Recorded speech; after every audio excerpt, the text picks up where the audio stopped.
So it's an absolute honour to be a very new member of BNI and be asked to present on mental health today.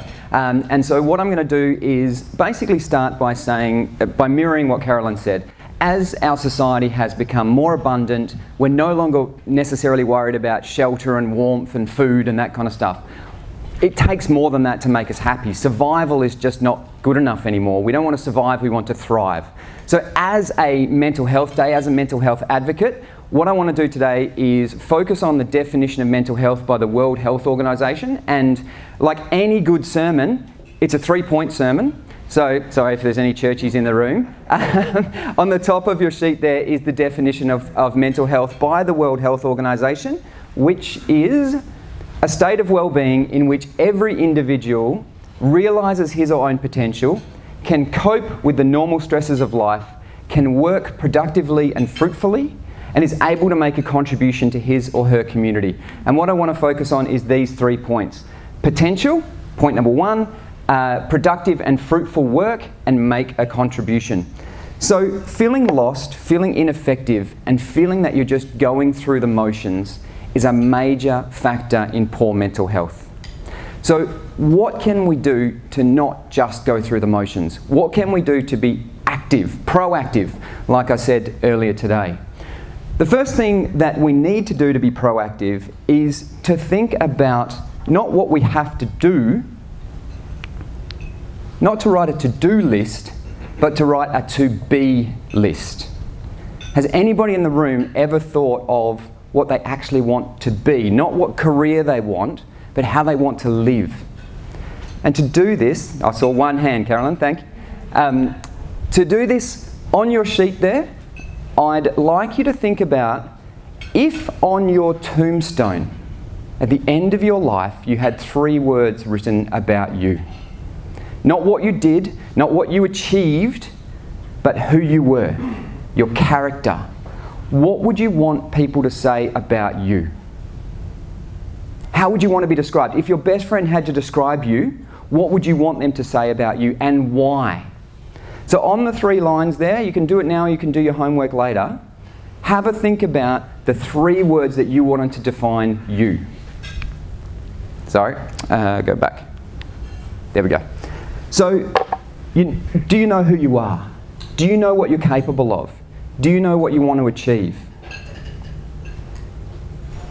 What would those 3 words be? Let me tell you about mine. So my 3 words, number 1, I want to live. And what does to live really mean? It means to be present in every moment of every day. It means to smell, to taste, to hear, to feel, to actually live in a moment, not be distracted by these little distraction machines that we have in our pocket all the time. So number 1 for me is to live and be fully present in every moment. Number 2 for me, my second word is wisdom. And why did I choose wisdom? 2 things. Number 1, I want to grow in wisdom every day. So I want to listen or read or talk to influential people who can help me be a better me. And the second part of wisdom for me is that I want to act with wisdom. So I want to be known as somebody who was wise, who was slow to speak, who was slow to react, but would be wise. And the third word for me is inspire. So if somebody could say something about my life, I would love them to say that Nathan was an inspiration. That I inspired people to be all that they could be, to love their family, their kids, their partners more, to do more for the environment, to do more for their community. I would want to be an inspiration to my world. What would your 3 words be? And they will change, and they will grow, and they will be different as you go through life. But if you think about setting your core 3 words, you'll write a to-be list, not a to-do list. Now, in front of you is a rock. This little rock is for you to write your 3 words on and to put on your bedside table or to put on your desk in front of you at work.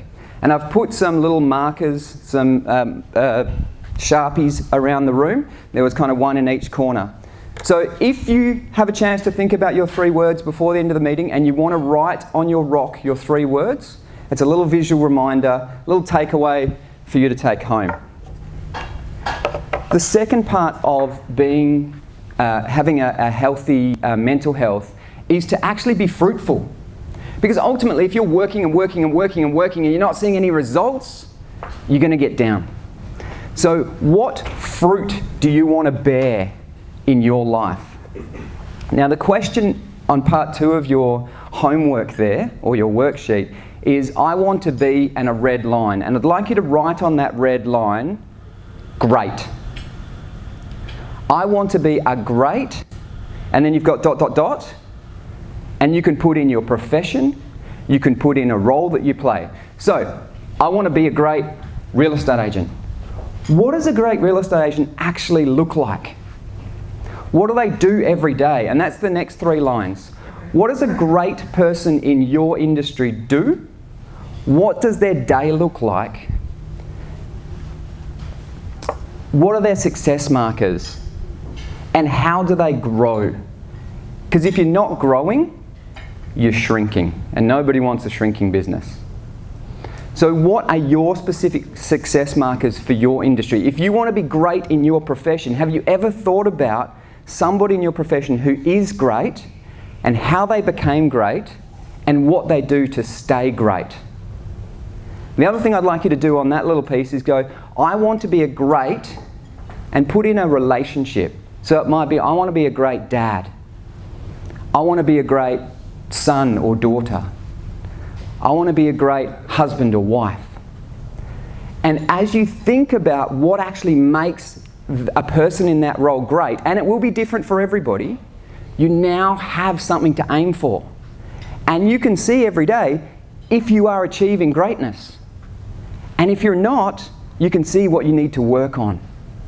This room is so silent right now. I hope I'm not getting too deep for 7 o'clock on a Thursday morning. But if you don't define what greatness is, you never know if you're going to hit it. So use this form. I know it's we're getting a bit personal first up, but have a think about what do you want to be great at and what role do you want to be great in your life. Determine what you need to do to be great, and then write it down and put it in your calendar. So we say goals are great, but goals scheduled in your calendar get done. Who's got a vision board or a dream board on their wall? Excellent. Who's written it in their calendar? 1, maybe. I've thought it, but I've thought... You've thought about it? No, I've got it going, but life takes over. Okay. I've got to make a date in my diary. Put it in the calendar. If it's not in the calendar, it doesn't get done. How many people have ever missed a client meeting because they forgot to put it in the calendar? Yep. How did you feel? Terrible. How much more do you deserve to be great? How much are you letting yourself down by not putting that in the calendar and not turning up for yourself? You felt terrible when you let the client down, but you don't even put it in the calendar for you. You're letting yourself down when you have that opportunity. Schedule it in the calendar and it will happen. Okay, number 3 on the World Mental Health is to make a contribution, to make a difference. The simplest, most profound gift you can give somebody is your attention. Not money, not anything else, but purely your attention. The great Jesse Jackson, American civil rights movement person, said the kids don't need our presence, they need our presence. Have a think about who needs you in every moment of your life. So you go to work. Are you fully engaged for the client that's sitting in front of you right now? Are you fully present for your staff? As you go into that meeting, are you thinking about a million things that you've got to do? Are you thinking about the last phone call, or are you thinking about the person sitting in front of you? Making a contribution to somebody means to give them your full attention. So I want to give you a couple of things. As you see on your little sheet there, there is a 1 to 10. So questions like, how present am I right now? How much am I in the room, or how much am I thinking about all the work I've got to do today, all the emails piling up, the fact that the phone's vibrating in my pocket, and I wonder if I need to check that right now? This question is something that you can ask yourself 4 or 5 times a day. We, as high performance coaches, set what we call triggers. So moments in our life where we can, moments in our life where we choose to ask this question. So as I walk up that pathway to come into this room every week, I ask myself this question.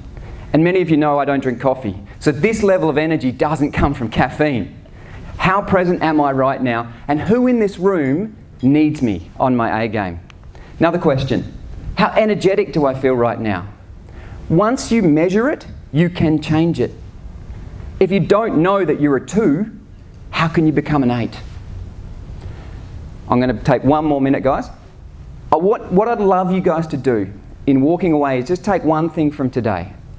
As you pull into your driveway tonight and you go to see the most important people in your family, ask yourself these 2 questions.